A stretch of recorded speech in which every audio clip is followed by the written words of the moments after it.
house sitting for my grandma one weekend while she went to Florida with some of her church friends.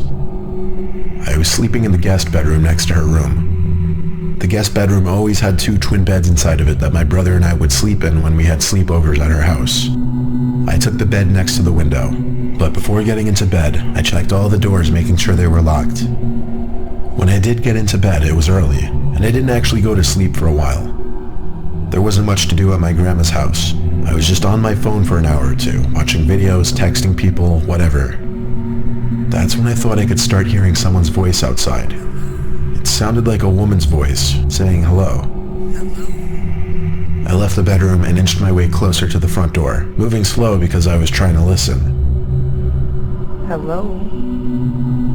It was a woman's voice, just going hello like every 10 seconds.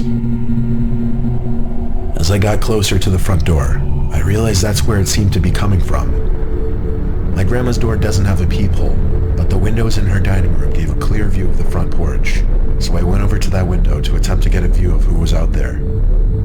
I tried peeking my head in between the plastic blinds without making it obvious, but I guess I didn't do a good job of that, because when I looked, I did see a woman on my grandma's stoop, and she was looking right at me, as if she knew I was going to be looking through those blinds. Once again, she said hello, with some freakish smile on her face. This woman was older, but don't picture her as some innocent-looking, small old lady. She looked like she was maybe late 50s, early 60s, and something about her face just skeeved me out. I moved away from the window and thought maybe it was one of my grandma's friends. It was midnight though. Why would anyone come to the door this late? And why wouldn't she knock or ring the bell? Why was she just standing out there going hello over and over? I was genuinely unsettled. I just went back to the guest bedroom and shut the door. Now with the door shut as opposed to before, I couldn't hear that woman anymore. Maybe it was that, or she just decided to leave. I started texting everyone about it, my sisters, my friends, telling them how bizarre it was. But a good amount of time passed in silence, and I was starting to calm down. My sisters were telling me to call Grandma, but there was a 0% chance she was awake, and she barely ever even checked her cell phone anyway. Just like that, something broke the silence. A banging at the window. Not a knocking or tapping, banging. I felt that fierce pain in my chest area as my body entered that fight or flight mode. Shortly after the banging stopped, I heard that familiar voice say hello. With that boost of adrenaline, I guess I had the extra confidence to grab the blind and push it up. There I was, face to face with this horrifying older lady, with only a thin layer of glass between us. I screamed at her smiling, gross face, "I'm calling the cops." I pulled the blind back down and ran back outside to the living room. I looked around the house, then ran upstairs to box myself into the upstairs guest bedroom. I didn't want to actually call the cops. I don't know why. I wanted to just wait it out. I crawled into the bed in the upstairs guest bedroom and tucked myself under the covers. A couple hours later, I was still awake, and I finally only then went back downstairs to look outside each window. That freaky old lady seemed to be gone. The next morning, I called my grandma and told her what happened.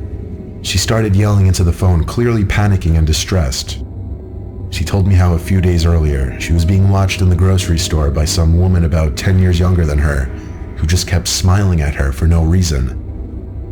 I told her to calm down. I didn't entirely know whether to correlate the two or not, but when we eventually got off the phone with each other, I did have to give it a second thought. My grandma is 75, and she has lost a bit of her wits, so I do have to take some of the things she says with a grain of salt. But the way she yelled into the phone about the woman in the store really gave me the chills, and I still wonder if it could have been the same person.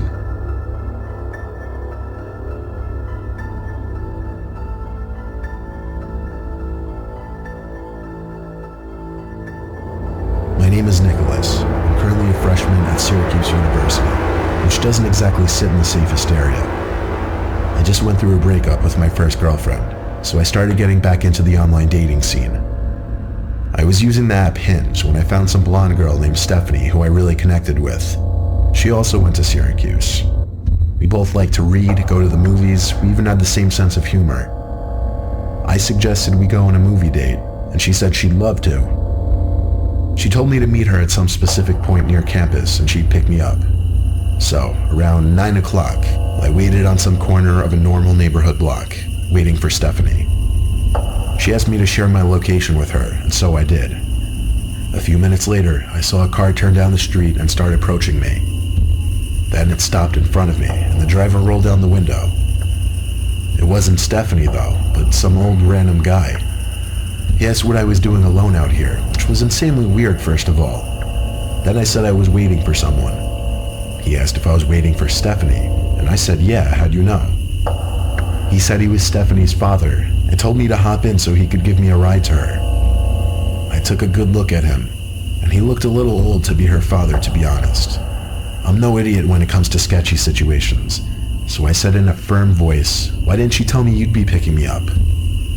He claimed he didn't trust a random guy meeting up with his daughter, and wanted to meet me first. I took another good look at the man and didn't say anything.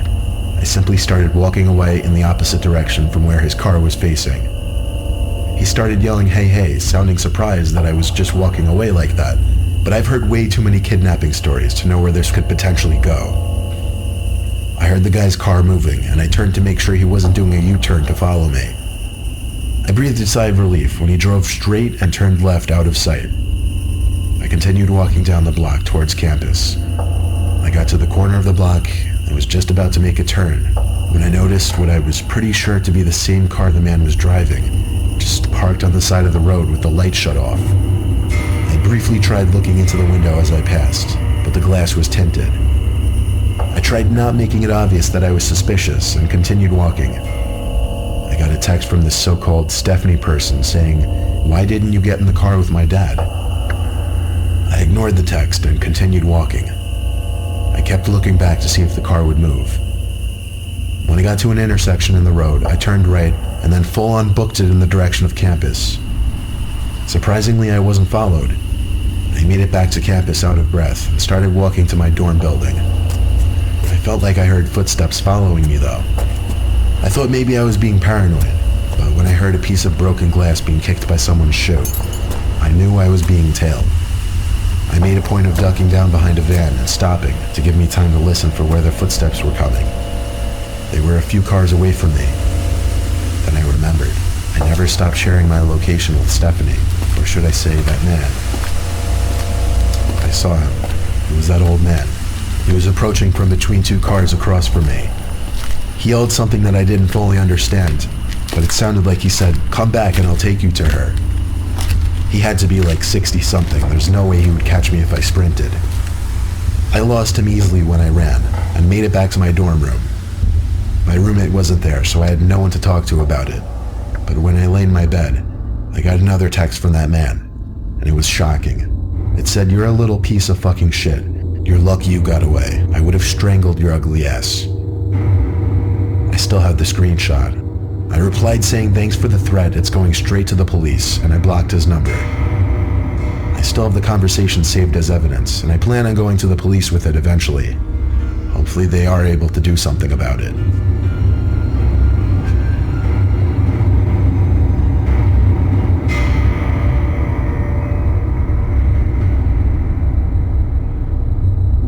When I was 18, I had a side job as a part-time janitor at my high school over the summer. I would work sometimes days and sometimes nights, anywhere from 9 a.m. to 12 a.m., depending on how much money I needed. Oftentimes I would be left to lock up the building when the older janitors have left. This was a time before the high school had cameras installed in every single hallway. So one night, one of my superiors, Tom, had to leave early, meaning I'd be finishing up the rest of my shift alone, and I'd be locking up for the night. He told me to text him if I need anything, as he always did, and then he left. I loved it when I was left alone because usually I'd just do half an hour of work and then just hang around on my phone or leave early and still get paid for the whole shift. I definitely pushed it with the things I'd get away with at that place. One of the things Tom asked me to do before leaving was bring all the extra seats in the gymnasium from the assembly down to the basement storage room.